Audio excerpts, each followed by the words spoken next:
নমস্কাৰ, মই ত্ৰিদীপ ভাগৱতী। দুদিনত আমি প্ৰায় 800 ল'ৰা ছোৱালীৰ কাষলৈ গ'লো, কিন্তু তাৰ মাজতে এটা বিশেষ বক্তব্য দেখিলোঁ। আপোনালোকে জানে, কেতিয়াবা কিছুমান মানুহৰ কিছুমান কথা যুগজয়ী হৈ থাকি যায়। ধৰক, মহাত্মা গান্ধীয়ে কৈছিল অহিংসাই পৰম ধৰ্ম। আজিও আমি সেই বাক্যটো মনত পেলাওঁ। একেদৰে জুবিন গাৰ্গে কৈছিল গামোচা নহয় কিতাপে জাতিটো বচাব, সেই কথা আমি আজিও মানো। তেনেকুৱা ধৰণৰ এটা বিশেষ বক্তব্য কালি অসমৰ মাননীয় মুখ্যমন্ত্ৰীয়ে কৰিছে। মুখ্যমন্ত্ৰীয়ে কৈছে অসমত কয়লা চয়লা নাই, অসমত কয়লা বোলা বস্তুটোৱেই নাই। শেহতীয়াকৈ যি বান প্ৰলয় হ'ল তাৰ এটা কাৰণ হিচাপে অবৈধ কয়লা খনন, অবৈধ শিল খননক কোৱা হৈছিল। কিন্তু যেতিয়া মাননীয় মুখ্যমন্ত্ৰীয়ে ক'লে যে অসমত কয়লাই নাই, এইটো এটা যুগজয়ী বক্তব্য হৈ গ'ল। এতিয়া কেইটামান তথ্যৰ মাজলৈ আহোঁ। 2025 চনৰ 6 জানুৱাৰীত ডিমা হাছাওৰ উমৰাংচুত 9জন শ্ৰমিকৰ মৃত্যু হৈছিল। কেনেকৈ মৃত্যু হৈছিল? 42 দিন পাছত তেওঁলোকৰ মৃতদেহ উদ্ধাৰ হৈছিল আৰু কোৱা হৈছিল অবৈধ কয়লা খনিত এই মানুহবোৰৰ মৃত্যু হৈছে। এতিয়া মুখ্যমন্ত্ৰী ডাঙৰীয়াক সুধিব বিচাৰিছোঁ, ডিমা হাছাও অসমৰ ভিতৰত আছেনে নাই? আকৌ 2 নম্বৰ তথ্যটোলৈ আহোঁ। যোৱা 20 জুলাইত লিডুৰ এটা কয়লা খনি, যিটো পৰিত্যক্ত কয়লা খনি, তাত অবৈধভাৱে কয়লা চলি থকাৰ পাছত 2জন মানুহৰ মৃত্যু হোৱা বুলি দ্য হিন্দু কাকতে বাতৰি কৰিছে। এতিয়া মুখ্যমন্ত্ৰী ডাঙৰীয়াই উত্তৰ দিব লাগে, লিডু অসমৰ ভিতৰত আছেনে নাই। একেটা বাতৰিত এই কথা কোৱা হৈছে এল ৰতন সিং, যিগৰাকী ইণ্টাৰনেশ্যনেল হিউমেন ৰাইট কাউন্সিলৰ সেই অঞ্চলৰ সভাপতি। তেখেতে বক্তব্য কৰিছে এই আটাইবোৰ অবৈধ কয়লা খনিত এগৰাকী বিগ বি আছে, যিয়ে চিণ্ডিকেটটো চলায়। এই বিগ বি গৰাকী কোন, সেই কথাৰ তদন্ত হ'ব লাগে। তৃতীয়তে 2022 চনৰ 26 মাৰ্চ তাৰিখে একেগৰাকী মানুহ ডক্টৰ হিমন্ত বিশ্ব শৰ্মা ডাঙৰীয়াই টিকক কলিয়ৰী উদ্বোধন কৰি আহিছিল, যি টিকক কলিয়ৰীৰ পৰা 0.2 মিলিটন কয়লা উৎপাদন হয়। আকৌ আন এটা তথ্য, টিকক কলিয়ৰী আৰু তিৰাপ কলিয়ৰীৰ পৰা 2018-19 চনৰ পৰা 2022-23 চনলৈকে 134 কোটি টকাৰ কয়লা উৎপাদন হোৱা বুলি কোল মিনিষ্ট্ৰীৰ এই তথ্যই কৈছে।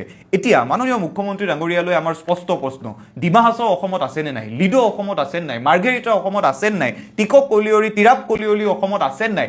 মূল কথাটো হৈছে, আমি যিবোৰ তথ্যৰ কথা ক'লোঁ, এই দুয়োখন কলিয়ৰী বৈধ কলিয়ৰী। কিন্তু আটাইতকৈ ভয়ানক কথাটো হৈছে, যিসমূহ অবৈধ কলিয়ৰী আছে সেইসমূহৰ ওপৰত তদন্ত কৰাৰ সলনি কয়লাই নাই ধৰণৰ কথা যি সময়ত আমি কৈছোঁ, ইয়েই প্ৰমাণ কৰে যে এই চিণ্ডিকেটৰ আঁৰলৈ যাবলৈ আমাৰ আটাইলে বুকুত ভয় আছে, কাৰো সাহস নাই।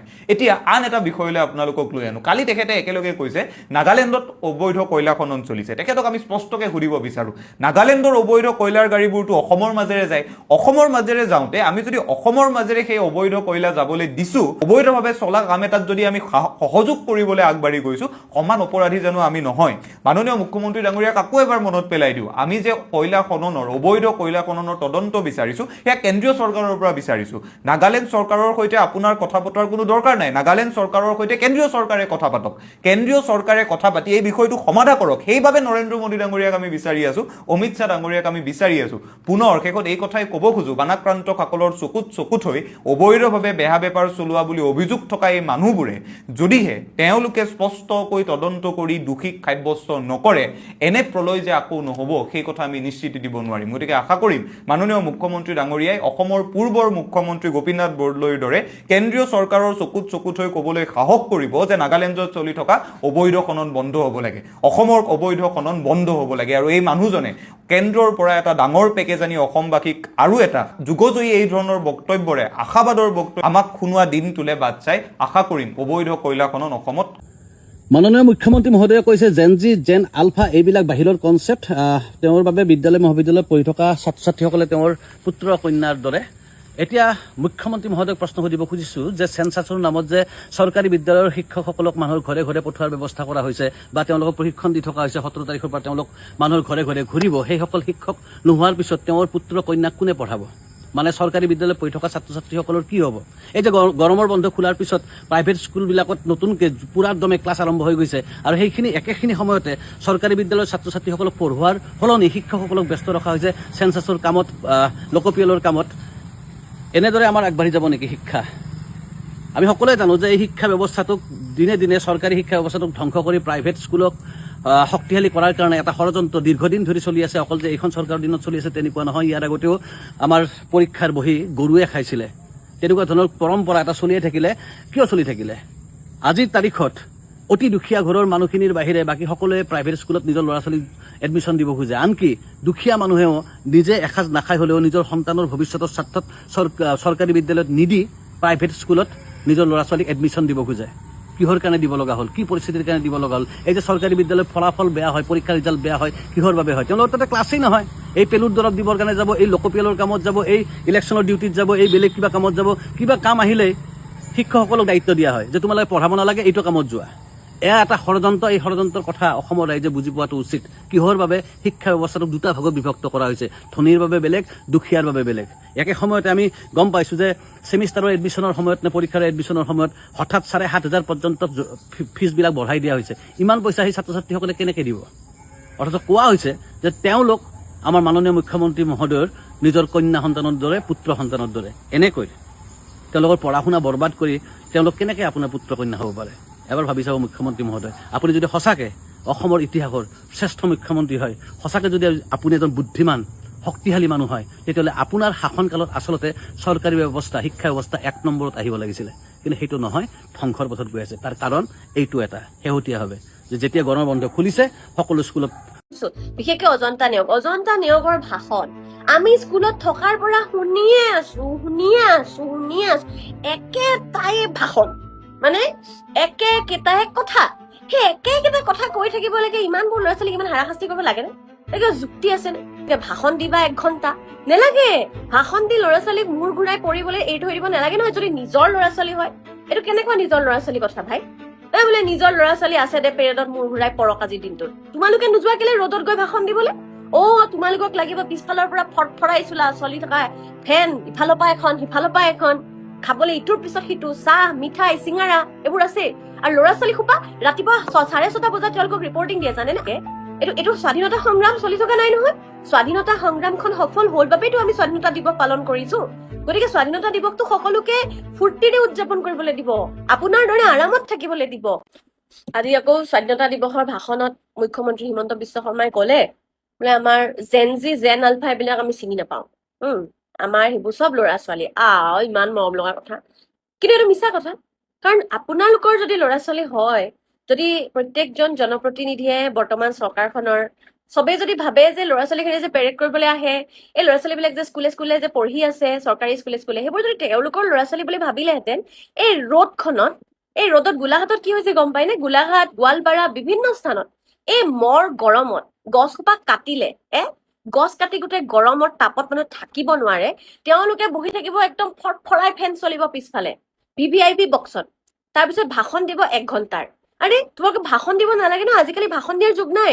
দেশ হৈছে ডিজিটেল ইণ্ডিয়া। আৰু তাৰপিছত তোমালোকে ভাষণ দিবা 1 ঘণ্টা নেলাগে। ভাষণ দি ল'ৰা ছোৱালীক মূৰ ঘূৰাই পৰিবলৈ এৰি থৈ দিব নালাগে নহয়, যদি নিজৰ ল'ৰা ছোৱালী হয়। এইটো কেনেকুৱা নিজৰ ল'ৰা ছোৱালী কথা ভাই? বোলে নিজৰ ল'ৰা ছোৱালী আছে দে পেৰেডত মূৰ ঘূৰাই পৰক আজিৰ দিনটোত। তোমালোকে নোযোৱা কেলে ৰ'দত গৈ ভাষণ দিবলৈ? তোমালোকক লাগিব পিছফালৰ পৰা ফটফৰাই চলি থকা ফেন, ইফালৰ পৰা এখন সিফালৰ পৰা এখন, খাবলৈ ইটোৰ পিছত সিটো, চাহ, মিঠাই, চিঙাৰা এইবোৰ আছে। আৰু ল'ৰা ছোৱালী সোপা ৰাতিপুৱা 6:30 বজাত তেওঁলোকক ৰিপৰ্টিং দিয়ে, জানে নে? আমি ফিল্ডত পেৰেড কৰিবলৈ গৈছো। মই নিজে প্লাটুন কামাণ্ডাৰ আছিলো। HPV গাৰ্লছ কলেজৰ ট্ৰুপ আছিলে আমাৰ। DI কলেজত থকাৰ পৰা NCCত আছো, NCC চাৰ্টিফিকেট। আৰু যেতিয়া NCCৰ বেলেগকে ট্ৰুপ যায়, কলেজৰ পৰা বেলেগকে ট্ৰুপ যায়, আমি যাব লাগে পেৰেডলৈ। আৰু তেতিয়া আমিও তেতিয়া সেইটো সময়তো চৰকাৰ কি আছে এইটো ডাঙৰ কথা নহয়। এই যে জনপ্ৰতিনিধিসকলে যে ল'ৰা ছোৱালী বিলাকক অত্যাচাৰ কৰে স্বাধীনতা দিৱসৰ নামত, গণৰাজ্য দিৱসৰ নামত, এইবোৰ বন্ধ কৰিব লাগে। কাৰণ আপোনালোকৰ ভাষণ শুনিবলৈ গৈ তেওঁলোকে যে নিজৰ শৰীৰটোক ইমান বেছি কষ্ট দিব লাগে, এইটো স্বাধীনতা সংগ্ৰাম চলি থকা নাই নহয়। স্বাধীনতা সংগ্ৰামখন সফল হ'ল বাবেতো আমি স্বাধীনতা দিৱস পালন কৰিছো। গতিকে স্বাধীনতা দিৱসটো সকলোকে ফূৰ্তিৰে উদযাপন কৰিবলৈ দিব, আপোনাৰ দৰে আৰামত থাকিবলৈ দিব। এইবোৰ কি আকৌ? যদি আপুনি ইমান সময় ভাষণে দিয়ে। আৰু এটা কথা কওকচোন, এই যিকেইগৰাকী জনপ্ৰতিনিধিৰ কথা মই কৈছো, বিশেষকে অজন্তা নেওগৰ ভাষণ আমি স্কুলত থকাৰ পৰা শুনিয়ে আছো। একেটাই ভাষণ, মানে একেটাই কথা। সেই একেটা কথা কৈ থাকিব লাগে। ইমানবোৰ ল'ৰা ছোৱালীক ইমান হাৰাশাস্তি কৰিব লাগে নে? কিবা যুক্তি আছে নে? গোৱালপাৰাতো একেই প্ৰতিচ্ছবি দেখিবলৈ পোৱা গ'ল। এইবোৰ কি মানে? যদি আপোনালোকে নিজৰ ল'ৰা ছোৱালী বুলিয়ে ভাবিছে, তেনেহলে এইবোৰ নটাংকি নকৰিব। এই ৰ'দত ৰখাই থৈ ল'ৰা ছোৱালীক অশান্তি কৰাটো আমাৰ সময়ত আমি বহুত সহ্য কৰিলো। এতিয়াৰ যুগত যি জেন আলফাৰ কথা মুখ্যমন্ত্ৰী হিমন্ত বিশ্ব শৰ্মাই কৈছে, তেওঁলোকক আমাৰ ছোৱালীজনী চুনু পুপলি ল'ৰাটো চন্তু মন্তু কৈ লাভ নাই। লোৱা বাবা, এয়া লোৱা 100 টকা, এয়া লোৱা 200 টকা। আজি ল'ৰা ছোৱালীয়ে দাবী কৰিব যে মোক পইচা নালাগে, কাম দে। দেখিছে নহয়, গোটেই দেশতে একেখন ছবি চাই দেখিবলৈ পোৱা গৈছে। সেইকাৰণে কাৰণ আগতে আমাক কি হৈছিলে, ৰিলেটিভ আহে যেনেকে আমাক ফুচুলাই থৈ যায়, বোলে এয়া লোৱা 200 টকা। আমাৰ কাৰণে 200 টকা দিছে যে মাহঁতে ক'ব দিছে যে ল হয় নে নহয়? বা কেলে লৈছ বুলি ক'ব পাৰে, কিন্তু আমিওতো ভাবো মাই গড দিছে যে। কিন্তু আজিকালি ল'ৰা ছোৱালী সেইবোৰ নাভাবে। আজিকালি ল'ৰা ছোৱালীয়ে ভাবে তই চানে কিমান ইনকাম কৰ আৰু মোক কি দিছ দিবলৈ মন আছে যদি ভাল এটা দে এনেকে কি ফটো আমি গৈ পেলাই সস্তীয়া বস্তু দিবলৈ আহিছো আৰু শুদ্ধ কথাটো যদি কিবা দিব বিচাৰিছে তেনেহলে কাম অহা বস্তু দিয়ক কাম কৰিব পৰা বস্তু দিয়ক এনেই ললিপপৰ নিচিনাকে সিহঁতক কোনটো বাবাটো মাজনী কৈ পেলাই ফুচলাব পৰা হয় এইটো জেনেৰেশ্যন নহয় আৰু তাৰ উদাহৰণ আমি দেখি আহিছো বেলেগ বেলেগ ৰাজ্যত বেলেগ বেলেগ ধৰণে দেখি আহিছো অসমতো দেখি আছো আৰু দেখি থাকিম গতিকে এইবিলাক অত্যাচাৰ গণতন্ত্ৰ দিৱস মানে গণৰাজ্য দিৱস আৰু স্বাধীনতা দিৱসৰ নামত অজন্তা নেওগ ডাঙৰীয়ানী আপোনাকো অনুৰোধ কৰিছো এনেকে একেটা ভাষণকে বছৰৰ পিছত বছৰ পাৰ্টি সলনি হৈছে কথা একেকেইটাই আছে একেখিনিয়ে পৰিকল্পনা একো নতুনত্ব নাই সেই ভাষণটো শুনাব লাগে ল'ৰা ছোৱালীবোৰ ধাচকে পৰিছে আপুনি এটা শব্দ এটা বাক্য কোৱা নাই তাত এখন শ্বেড লগাই নিদিয়া কিয় গোলাঘাট জেনেৰেল ফিল্ড এখন শ্বেড লগাই দিয়াত ইমান অসুবিধা হৈছে নেকি বহুত টকা যাব নেকি তাতে আপুনি যদি ছাঁত ৰৈ ভাষণ দিছে আপুনি যদি জনপ্ৰতিনিধি আপোনালোকৰ যদি ল'ৰা ছোৱালী বুলি গণ্য কৰিছে তেনেহলে এনেকে অত্যাচাৰ নকৰিব বহুতে ভয় খায় শিক্ষক শিক্ষয়িত্ৰীয়ে ভাবে হ'বচোন দে ইটোক চা ইহঁতৰ স্কুলখনো দেখোন তেনেকেই আছে অভিভাৱকে ভাবে হ'ব দে আমুকৰ ল'ৰাটো গৈছে তৌ যা পিছত নহলে আকৌ স্কুলত গালি পাৰিব মাৰিব কিন্তু ক্ষতিটো তেওঁলোকৰ শৰীৰটোৰ হয় ন সেইটো মানি ল'ব না আজি মন্ত্ৰী অজন্তা নেওগৰ ভাষণ দি থাকোঁতে পেপাৰে পত্ৰ মানে খবৰত পোৱা মতে 11জন এজন পুলিচ কনষ্টেবল আৰু বাকী 10টা মানে ষ্টুডেণ্ট পৰি গৈছে ভাষণ শুনি মানে ৰ'দৰ প্ৰখৰ ৰ'দত থাকিব নোৱাৰি আৰু ইফালে মোদী ডাঙৰীয়াৰ লালকিল্লাত ভাষণ এই বানপানীত সমগ্ৰ দেশবাসী আপোনালোকৰ লগত আছে মই দুটা কথা ক'ম প্ৰথম কথাটো হৈছে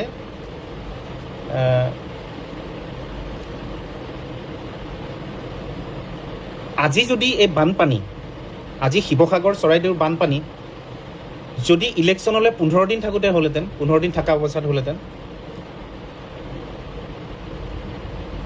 তেতিয়া প্ৰধানমন্ত্ৰীটো দূৰৰে কথা গোটেই চেণ্ট্ৰেল কেবিনেট হয়তো উঠি আহিলেহেঁতেন আৰু ইমানে সাহায্য দিলেহেঁতেন আপুনি পাগলে গ'লহেঁতেন ভাবিব নোৱাৰে এইবাৰ বানপানী হওঁতে ইলেকশ্যন নাই ইলেকশ্যনৰ সময় নহয় এইটো গতিকে প্ৰয়োজনবোধ কৰা নাই নকৰিলে আহিবলৈ প্ৰধানমন্ত্ৰীয়ে আহিবলৈ প্ৰয়োজনবোধ নকৰিলে 100 বছৰৰ মূৰত হোৱা এনেকুৱা এটা বানপানী গৃহমন্ত্ৰী নাহিলে কোনোবা এজন পঠাই দিলে JP নাড্ডাক পঠালে নেকি কোনোবা এজনক পঠালে গতিকে এখেতসকলৰ চিৰিয়াছনেছ সিমানখিনি আপোনালোক হৈছে ভোটাৰ হিচাপে একোটা গিনিপিক আমি একোটা গিনিপিক আমাৰ ওপৰত এক্সপেৰিমেণ্ট চলি থাকে আমাৰ ওপৰত এক্সপেৰিমেণ্ট চলে কেনেকৈ ইম'চনেল অত্যাচাৰ কৰিব পাৰি ইম'চনেলি আমাক পতাব পাৰি চাইক'লজিকেলি আমাক ব্ৰেইন ৱাছ কৰিব পাৰি তেওঁলোকৰ গোটেই বছৰটো সেইটোৱে কাম বাকী ডেভেলপমেণ্টৰ কামটো আপোনালোকে দেখিছে বিকাশৰ কামটো দেখিছে ষ্টক মাৰ্কেটৰ অৱস্থা দেখিছে টকাৰ ডাউনফল দেখিছে বস্তু বাহানিৰ দাম দেখিছে বিজনেছ ক্ষেত্ৰখন দেখিছে বিজনেছমেনবোৰৰ অৱস্থা দেখিছে কিন্তু আপুনি আজি যদি লালকিল্লাৰ ভাষণটো শুনিলেহেঁতেন আপুনি ভাবিলেহেঁতেন আপুনি কোনোবা এখন পৃথিৱীত আছে উৰি ফুৰিছে আমেৰিকা পাৰ কৰি একদম আকাশত উৰি ফুৰিছে আপুনি ইগল উৰাত গতিকে কথাবোৰ তেনেকুৱা আপোনালোকে শুনি খুব বাহবাহো দিছে চাগে এই কোটি জনসাধাৰণক এই ধৰণে তাৰমানে পলিটিচিয়ানবোৰে মুখ্য সজাই আছে আৰু জনসাধাৰণ কেতিয়াও জাগ্ৰত নহয় বিবেকটো কেতিয়া বৃদ্ধি হ'ব বিবেকে কেতিয়া কাম কৰিব জনসাধাৰণৰ সেইটোহে ডাঙৰ কথা আজি যদি নিৰ্বাচনৰ সময়ত এই বানপানীটো হ'লহেঁতেন আজমল দূৰৰে কথা ইউটিউবাৰ দূৰৰে কথা কোটি টকাৰ সাহায্য দলিয়াই পেলাই দিলেহেঁতেন মানে কি শিৱসাগৰক দি দিলে কাৰণ তেতিয়া ভোটৰ কথা থাকে এতিয়া ভোটৰ কথা নাই আৰু এই সময়খিনিত মানুহে পাহৰিব সেই সময়লৈ হয়তো 10,000 বা 5,000 কিবা এটা টকা দি দিব টকা দিয়াৰ ফলত মানুহে পাহৰি যাব কথাবোৰ তেনেকুৱা এওঁলোকৰ মূল উদ্দেশ্য ভোট ল'ব লাগে নিৰ্বাচন জিকিব লাগে তাৰ পিছৰখিনি আমাৰ ইচ্ছামতে আমি নিজৰ মতে কৰি থাকিম আদানীক এয়াৰপৰ্ট দিম আম্বানীক কণ্ট্ৰেক্টবোৰ দিম জিঅ'ৰ বিল বঢ়াম এয়াৰটেলৰ বিল বঢ়াব আমাৰ একো প্ৰব্লেম নাই মিঠাতেলৰ দাম বঢ়াব আমাৰ একো প্ৰব্লেম নাই তেওঁলোক চলি থাকিব তেওঁলোকে শাসনভাৰ পোৱাৰ পিছত আৰু চিন্তা নাই নিৰ্বাচনৰ আগে আকৌ 2 টকা পেট্ৰলৰ দাম কমাই দিব এনেকুৱা দাম আৰু এইবোৰ দেখি আছে ৰাইজে দেখি থকাৰ পিছতো হিন্দু মুছলিমৰ আফিম খুৱাই পেলাই আপোনালোকক মানে এনাষ্টেচিয়া দি ৰাখিছে অপাৰেশ্যন কৰাৰ আগতে যেনেকৈ এনাষ্টেচিয়া দি যি কয় হিপনটাইজ কৰি ৰাখিছে এই সহজ সৰল মানুহবোৰক আৰু নিৰ্বাচনটো তেওঁলোকেও জানে আমাৰ ওপৰত বিবেকহীন মানুহৰ ওপৰত ডিপেণ্ড নকৰে আৰু বিবেক থকা মানুহৰ ওপৰত ডিপেণ্ড নকৰে। বিবেক থকাখিনিৰ ওপৰত ডিপেণ্ড কৰে, যাৰ বিবেক নাই তেওঁলোকৰ ওপৰত ডিপেণ্ড কৰে। আৰু সেই মানুহখিনি মেক্সিমাম মানুহ সেইখিনিতে তেওঁলোকৰ বিবেক নাই, তেওঁলোক আৱেগিক। প্ৰেক্টিকেল লাইফটোৰ লগত তেওঁলোক মানে এক্লেমেটাইজ নহয় বা মানে সম্পৃক্ত হ'ব নোৱাৰে, তেওঁলোক আৱেগত চলে। গতিকে সেইটো হ'ল 1 নম্বৰ কথা। দ্বিতীয় কথাটো হৈছে অজন্তা নেওগৰ যোনটো ভাষণ আছিলে, ভাষণটোৰ মাজত ষ্টুডেণ্টবোৰ পৰি গৈছে আৰু এইটো শুনা পাইছোঁ যে তেওঁ ভাষণ দিয়ে আছে। মই ভাবোঁ প্ৰথম ষ্টুডেণ্টটো পৰোঁতেই তেওঁ দৌৰ মাৰি যাব লাগিছে। আপুনি দেখিব তেওঁ যেতিয়া ভাষণ দি আছে তেওঁৰ চাৰিওফালে ডাঙৰ ডাঙৰ ফেন আৰু এয়াৰ কুলাৰ, ডাঙৰ ডাঙৰ হাই কোৱালিটি এয়াৰ কুলাৰ চলি আছিল আৰু সেই ষ্টুডেণ্টবোৰে প্ৰখৰ ৰ'দত ৰৈ পেলাই তেওঁৰ ভাষণ শুনি আছিল। দে আৰ ফ'ৰ্চ টু হিয়াৰ হাৰ স্পীচ। তেওঁলোকক ডিচিপ্লিনত থাকিবলৈ কোৱা হৈছিল। তেওঁলোকে যাবও নোৱাৰে, পানী পিয়াহ লাগিলেও তেওঁলোক যাব নোৱাৰে। গতিকে তেওঁলোকক ৰ'দত ৰখি পেলাই তেওঁৰ ভাষণটো শুনিবলৈ বাধ্য কৰোৱা হৈছিল। আৰু যেতিয়া ষ্টুডেণ্টবোৰ পৰি গৈছে তেওঁ ভাষণ কৈয়ে আছে, ভাষণ গায়ে আছে। তেনেকুৱা এটা অৱস্থা। গতিকে এয়া হৈছে আমাৰ জননেতা, পলিটিচিয়ান, ৰাজনীতিবিদৰ নেচাৰ। আৰু আপোনালোকে আশা কৰে আমাৰ দেশ উন্নতি হৈছে বুলি। চীনাই আমাৰ মাটিত চীনে দখল কৰিছে, তাৰ ওপৰত কোনো ডিছকাশ্যন নাই। ৰাষ্ট্ৰভক্তিৰ কথা কয়। পাকিস্তানৰ কথা উল্লেখ থাকিব। পাকিস্তানটো হৈছে মানে লুক্ৰেটিভ ছাবজেক্ট, হিন্দু মুছলিমৰ কথা আছে। চীনৰ কথা উল্লেখ নাথাকে। চীনক ৱাৰ্ণিং দিয়াৰ সাহস নাই আমাৰ। পাকিস্তানৰ নিচিনা ফটুৱা কাণ্ট্ৰি এখনক আমি, ফকটীয়া কাণ্ট্ৰি এখনক আমি ভাষণ দিয়াৰ মানে লেকচাৰ শুনোৱাৰ আমাৰ শক্তি থাকে। সেইখন আমাৰ বহুত সৰু, সেইখনক 1 ছেকেণ্ডত উৰাই দিব পাৰিম। কিন্তু চীনক দুটা কথা কোৱাৰ সাহস নাই। সেইটোৱে হৈছে আমাৰ দেশভক্তি। গতিকে এই চাপৰি যোনখিনি মানুহে বজায় কথাবোৰ ক'লে, সেই মানুহখিনিৰ মুখবোৰ চাবলৈও বৰ ইচ্ছা যায় বা তেওঁলোকৰ চাইক'লজিটো কেনেকুৱা সেইটো মানে তেওঁলোকৰ লগত কথা পাতিবলৈ মন যায়।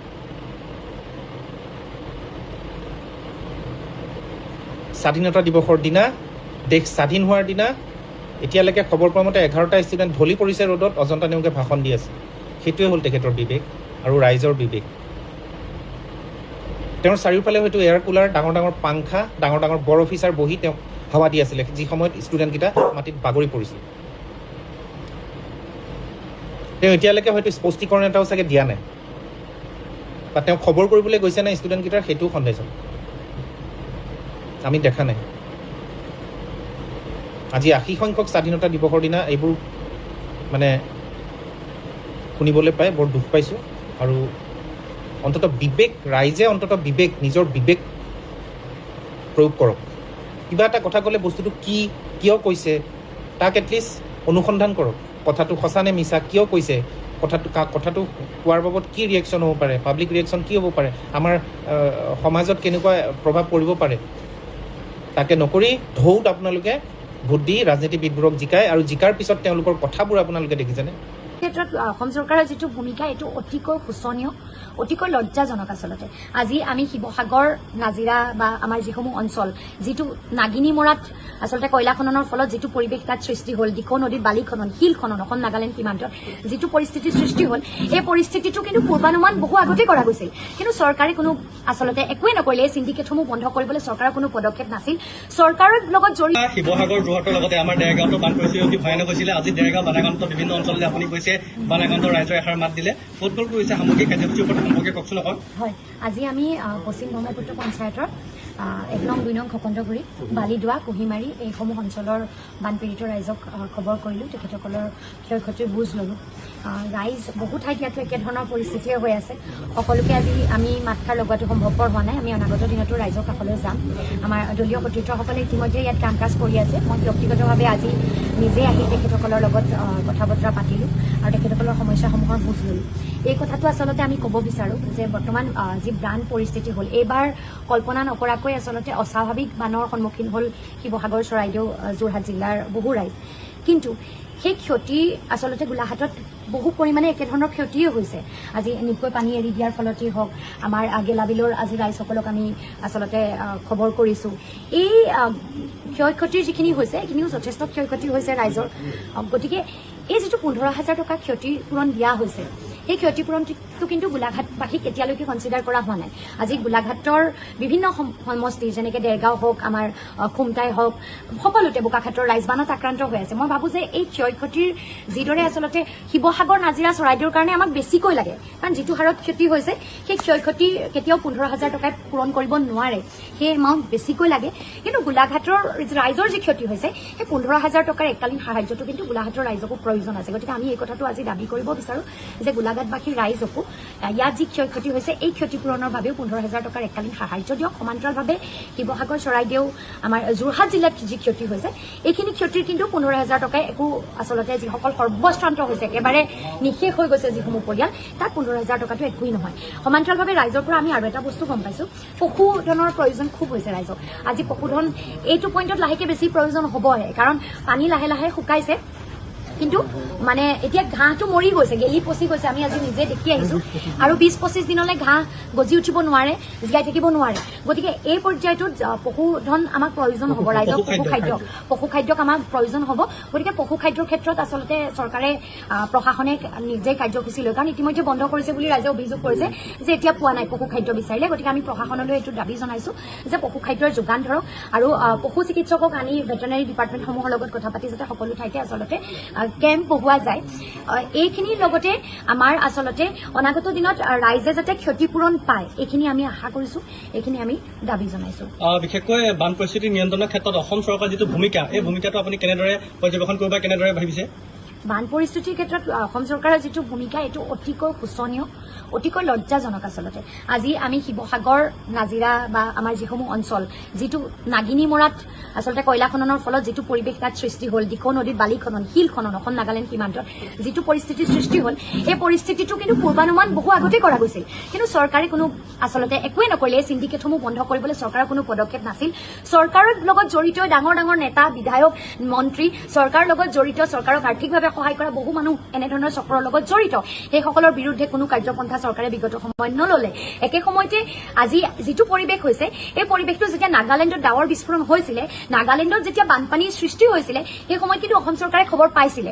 পোৱাৰ পাছতো কিন্তু হিমন্ত বিশ্ব শৰ্মাদেৱে আগতীয়াকৈ বিচৰা হলে SDRF, NDRF প্ৰস্তুত কৰি ৰাখিব পাৰিলেহেঁতেন, সকলোকে সষ্টম কৰি ৰাখিব পাৰিলেহেঁতেন। সেইদিনা 19 তাৰিখৰ দিনা ফুটবল ৱৰ্ল্ড কাপ আছিলে, ছানডে আছিলে, সকলো হয়তো ছুটিত আছিলে। ৰাতিলৈ যেতিয়ালৈ বানপানী হ'ল তেতিয়ালৈকে চৰকাৰ, প্ৰশাসন কাকো খবৰ দিব পৰা অৱস্থাতে নাছিলে। অথচ যেতিয়া নাগালেণ্ডত হৈছিলে তেতিয়াই চৰকাৰে গম পাইছিল। আজি মিডিয়াৰ জৰিয়তে, ছচিয়েল মিডিয়াৰ জৰিয়তে কথা ক'লেই দেখোন লাইভ কৰে, লাইভ এটা কৰিয়ে ক'ব নোৱাৰিলেহেঁতেন যে বানপানী হ'ব পাৰে, তাত হৈছে, আপোনালোক সাৱধানে থাকক। মোবাইলত দেখোন টাং টাং টাং মেছেজবোৰ আহি থাকে। সেই সময়ত কিয় ৰাইজক এটা সতৰ্কীকৰণ কৰিব পৰা নগ'ল, এইটো এটা ডাঙৰ প্ৰশ্ন।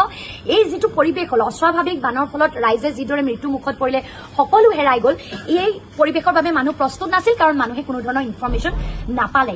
নোপোৱাকৈ থকাটো চৰকাৰৰ দুখ, নোপোৱাকৈ থকাটো হিমন্ত বিশ্ব শৰ্মাদেৱৰ নিজৰ দুখ, নোপোৱাকৈ থকাটো প্ৰশাসনৰ দুৰ্বলতা। আৰু এইখিনি ইনফৰমেশ্যন পোৱাৰ পাছতো প্ৰশাসন, SDRF, NDRF যে সেইদিনা ৰাতিৰ বাবে প্ৰস্তুত নাছিল, এইটো আচলতে এই মুহূৰ্তত অসম চৰকাৰৰ আটাইতকৈ ডাঙৰ ভুল আৰু আটাইতকৈ ডাঙৰ গাফিলতি, আটাইতকৈ ডাঙৰ নেগলিজেঞ্চ। চৰকাৰৰ নেগলিজেঞ্চৰ বাবে বহু মানুহৰ মৃত্যু হ'ল, আৰু তাৰ পাছৰ পৰ্যায়তো ক'ত কিমান মানুহ মৰি গেলি পচি আছে চৰকাৰ প্ৰশাসনে বিচাৰিয়ে উলিয়াব নোৱাৰে, ডেড বডি পালেহে গম পায়। গতিকে ক'ৰবাত বস্তু গেলি পচি গোন্ধত থাকিব নোৱাৰে, উঠাই নিবই নোৱাৰে।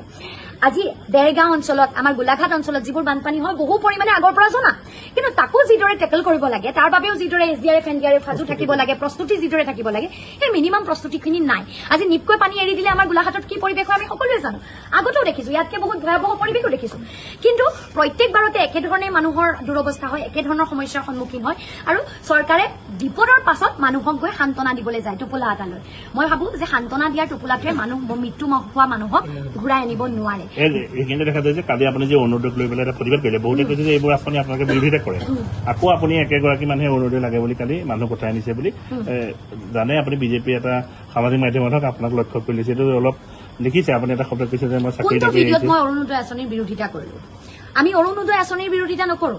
অৰুণোদয় আঁচনি যিটো ধন ব্যৱহাৰ হয়, সেই ধনটো ক'ৰ পৰা আহিব, এই প্ৰপাৰ প্লেনিংটো যে চৰকাৰ নাই, সেই ফাইনেন্সিয়েল ষ্ট্ৰেটেজিটো যে নাই, আমি সেইটো বিৰোধিতা কৰোঁ। আমি ডেফিনেটলি চাওক, ভাৰতবৰ্ষ এখন ৱেলফেয়াৰ ষ্টেট এখনত যদি আমি চৰকাৰীভাৱে কাৰোবাক সংস্থাপন দিব পৰা নাই, মানুহ যদি BPL হৈ আছে, মানুহ যদি দৰিদ্ৰ সীমাৰেখাৰ তলত আছে, মানুহ যদি দুখীয়া আছে, তেওঁলোকক চৰকাৰে সাহায্য, তেওঁলোকক চৰকাৰে আঁচনিৰ জৰিয়তে কিবা ৱেলফেয়াৰ স্কিমৰ জৰিয়তে সহায় কৰিবই লাগিব। এইটো চৰকাৰৰ দায়িত্ব আৰু কৰ্তব্য। কিন্তু সেই যিটো পুঁজি তাত ব্যৱহাৰ হয়, সেই পুঁজিটো লোন লৈ চৰকাৰে যে ইউজ কৰে এইটোক আমি সমালোচনা কৰোঁ। লোন লৈ কৰাতকৈ সেই পুঁজিটো আহিবৰ বাবে কিবা proper planning and strategy use হওক আৰু সেই পইচাটোৰ যাতে উপাৰ্জনক্ষম কিবা কামত ব্যৱহাৰ কৰিব পৰা যায়, তাৰ বাবে যাতে মহিলাসকলক স্কিল কৰক, ট্ৰেইন কৰক, তাৰ জৰিয়তে উপাৰ্জনৰ বাট ওলক, এইটো কথাহে আমি বাৰে বাৰে কৈ আহিছোঁ। আজি যিটো পৰ্যায়ত অৰুণোদয় চৰকাৰে ক'ৰবাত ইলেকশ্যনৰ আগত অস্ত্ৰ হিচাপে ইউজ কৰে যে অৰুণোদয় নিদিম, আঁচনিৰ ধন কাটি দিম, এই আমুকৰ লগত যাবা, বেলেগৰ মিটিঙলৈ যাবা, আঁচনিৰ ধন কাটি দিম, এইটো এটা ব্লেকমেইলিঙৰ ৱে হৈ গৈছে। চি বিৰাট লাজ লাগিছে, বিৰাট দুখৰ কথা হৈছে। ৰাতি শুব পৰা নাই, অন্তৰত আঘাত লাগিছে, কান্দিছোঁ গোটেই ৰাতি, থাকিব পৰা নাই। আমাৰ অসমীয়া আই মাতৃহঁতক আঁঠু কৰাই দিলে। নমস্কাৰ, মই ৰাতুল। এই কথাকেইটা মই কোৱা নাই, কেইজনমান ভণ্ড উগ্ৰবাদী হিন্দুত্ববাদী নেতাই কৈছে, যি সমাজত এনি টাইম ধৰ্মীয় এটা সংঘাত লগাবলৈ চেষ্টা কৰি থাকে, সেইকেইজন ব্যক্তিয়ে কৈছে। আমাৰ তিনিখনকৈ জিলা, যোৰহাট, শিৱসাগৰ, চৰাইদেউ, গোটেই বানে খতম কৰি দিলে, একো নাই, চেচ খতম। তাত তৎকালীনভাৱে সমগ্ৰ দল, সংগঠন, ৰাইজ, ৰাজনীতিবিদ সকলো ওলাই আহি সহায় কৰিছে। তাত কোনো হিন্দু মুছলিমৰ কথা নাথাকে, যোনে যেনেকৈ পাৰে সহায় কৰিছে। তাৰ মাজৰে এজন ব্যক্তি হ'ল বদৰুদ্দিন আজমল ডাঙৰীয়া। তেখেতে নামনিৰ পৰা আহি উজনিৰ আমাৰ যিসকল ৰাইজ বানপীড়িত হৈ আছে তেওঁলোকক অকণমান সকাহ দিবলৈ তেওঁ আহিল আৰু চবকে তেওঁ সহায় কৰিবলৈ চেষ্টা কৰিছে, মেডিকেল টীম লৈ আহিছে। এজেগাত তেখেতে পইচা বিতৰণ কৰিছিল।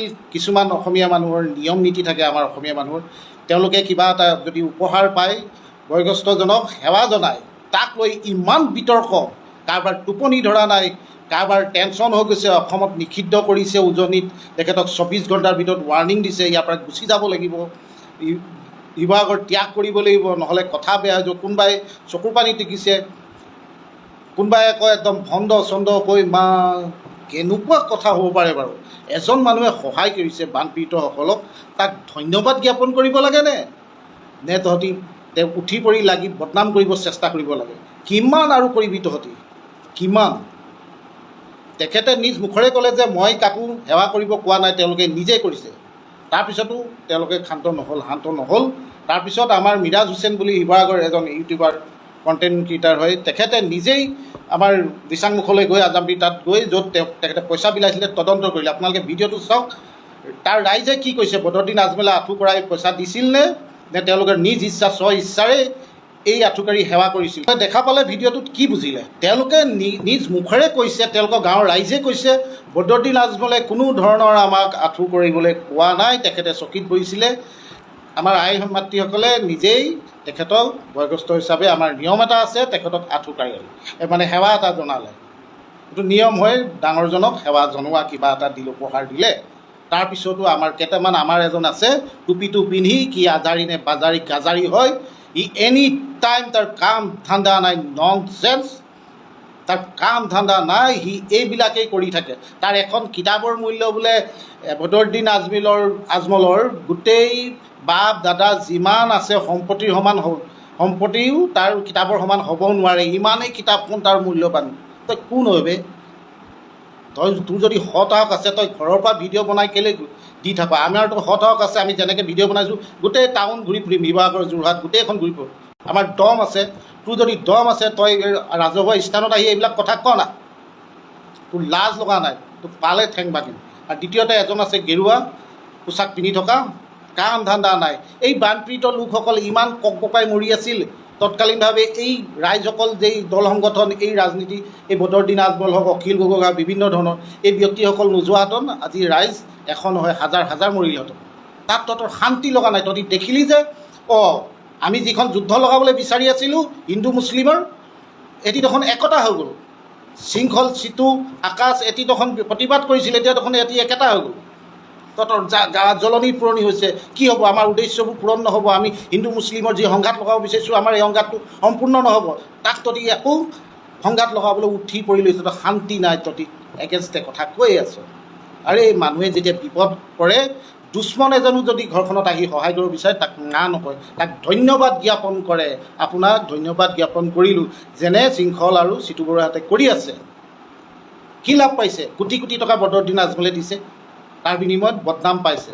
বদৰুদ্দিন আজমৰ লগত কোনো আমাৰ সম্পৰ্ক নাই, বিশেষকৈ মোৰ কোনো আজিলৈকে আমি কথা পাতি পোৱা নাই, মুখামুখি হোৱা নাই, তেখেতক তেল মাৰিব নাই, কাৰণ আমি সংগঠনৰ মানুহ হয়, আমি কোনো ৰাজনীতি দলৰ লগত আমাৰ সম্পৰ্ক নাই। ভাল কাম কৰিলে ভাল কম আমি। আমাৰ সন্মানীয় মুখ্যমন্ত্ৰী ডাঙৰীয়াই যেতিয়া ফুলেশ্বৰী স্কুলত সিবাৰ আগত পানীত খোজকাঢ়ি আৰু গাঁৱে গাঁৱে গৈ যে পানীত খোজকাঢ়ি খবৰ লৈছিল, আমি ভাল পাইছিলোঁ আৰু আমি ধন্যবাদ দিছিলোঁ, তেখেতক আমি সন্মান জনাইছিলোঁ যে আপুনি বহুত ভাল কাম কৰিছে, এনেকুৱাই মুখ্যমন্ত্ৰী হ'ব লাগে। বেয়া কাম কৰিলে বেয়াটোৱে ক'ম। তাৰপিছতো এটি শান্ত নহ'ল। তাৰপিছত আৰু এজন ইউটিউবাৰ কণ্টেইনাৰ গৈ আকৌ ছাৰ্ভে কৰিলে, সেই গাঁৱৰ মানুহে আকৌ কি ক'লে, একেখন গাঁৱে কি ক'লে শুনক। আমাৰ ওচৰত থিয় হৈছেহি, যিহেতু আমাৰ শিৱসাগৰত ইমানবোৰ নেতা আছে, কোনো এজন আজিলৈকে থিয় নহ'লে। তেওঁ যখন আমাৰ ওচৰত আহি থিয় হৈছে, আমি তেওঁক জ্যেষ্ঠ বুলি ওলগ এটা ল'লোঁ। কিন্তু তেওঁ যেতিয়ালৈকে আমি ওলগ লৈছোঁ, অকল মই বুলি নহয়, প্ৰত্যেকজনী মহিলাই তেওঁক দেখি এনেকৈ ওলগ এটা লৈছে। আৰু সেই ওলগটো ল'লে বুলিয়ে এতিয়া সেই ভিডিঅ'টো চৰ্চাৰ মাজত চলি গৈছে। কিন্তু তেওঁ কোৱা নাছিলে আমাক যে আপুনি সেৱা কৰক, পইচা 500 লওক, সেইটো কথা আমাক কোৱা নাছিলে। কিন্তু আমাৰ মানুহৰ এটা নিয়ম আছে, অসমীয়া মানুহ বেলেগ ঠাইত সেইটো নিয়ম আছে নাই আমি নাজানো, কিন্তু আমাক অতীজৰ পৰাই আমাৰ দেউতা মায়ে শিকাই আহিছিল, জ্যেষ্ঠজনক দেখিলে ওলগ ল'বি। আৰু সেইমতে আমি তেওঁ আহিছে, তেওঁ পইচাটোও দিছে। যেতিয়া আমাৰ মানুহবোৰে ওলগ ল'বলৈ গৈছে, তেওঁ হাতেও দেখাইছে ওলগ নল'বা। তেওঁ এটা কথা কৈছিলে যে মই মানা কৰিছোঁ, তেওঁ বাৰে প্ৰতি কৈছে আপোনালোকে সেৱা নকৰিব। তাৰ পাছত তথাপিও আমাৰ মানুহৰ যিহেতু নিয়ম সেইটো, আমি মানে অকল আপোনালোক বুলি শুনি পালে, তেওঁলোকৰ নিজ মুখৰে গাঁৱৰ মানুহে কি ক'লে। ইয়াৰ পিছতো তেওঁলোকে শান্ত হোৱা নাই, নেপায়। এজনৰ টোপনি ধৰা নাই, ৰাতি কান্দিছে। কিয় কান্দিছা? কিয়? যদি তোমালোকৰ দম আছে, তোমালোকে আজমলৰ পইচাখিনি ঘূৰাই দিয়া, কোৱা যে গোটেইখিনি ঘূৰাই দিছোঁ, আমি নিজে দিম। তোমালোকে তেতিয়া ক'ত শুই আছিলা, ক'ত আছিলা, ক'ত মৰি আছিলা? যেতিয়া আমাৰ নিচিনা মানুহে গৈ তাত সহায় কৰিবলগীয়া হৈছিল, আমি কাকো দেখা নাছিলোঁ। দল সংগঠনবিলাকক দেখিছিলোঁ, এবুকু পানীত নামি গৈ এই বদৰুদ্দিন আজমলক দেখিছিলোঁ, অখিল গগৈক দেখিছিলোঁ। চৰকাৰে দিছে, চৰকাৰৰ পদ্ধতিবিলাক অলপ পলম হয়, পটককৈ তৎকালীনভাৱে দিওঁ বুলিলে দিব নোৱাৰে, পাৰে যে ব্যক্তিগত হিচাপে MLA বিধায়কসকলে মন্ত্ৰীসকলে দিব পাৰে, ব্যক্তিগত হিচাপে দিছে যদিও লেটকৈ দিছে, কিন্তু তৎকালীনভাৱে উদ্ধাৰ কৰিছিল এই ৰাইজসকল। আৰু বদৰুদ্দিন আজমলে যথেষ্টখিনি কৰিছে, মই বদৰুদ্দিন আজমল বুলিয়ে কোৱা নাই, আমাৰ ইউটিউবাৰসকলে কৰিছে, সময় গগৈ, পৰমা গগৈ, আমাৰ মিষ্টাৰ মিটু, পৱন গগৈ আৰু বহুত আছে, মই চবৰে নাম নাজানো, চবেই সেৱা কৰিছে। তাৰ মাজৰে এজন ব্যক্তি হ'ল বদৰুদ্দিন আজমল। ধন্যবাদ জ্ঞাপন কৰিব লাগে।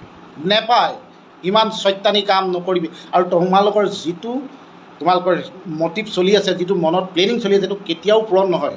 হয়, অলপমান মুছলমানৰ কষ্ট হ'ব, কিন্তু মুছলমান আৰু হিন্দু কেতিয়াও ভাগ কৰিবলৈ তোমালোকে নোৱাৰা, কেতিয়াও নোৱাৰা।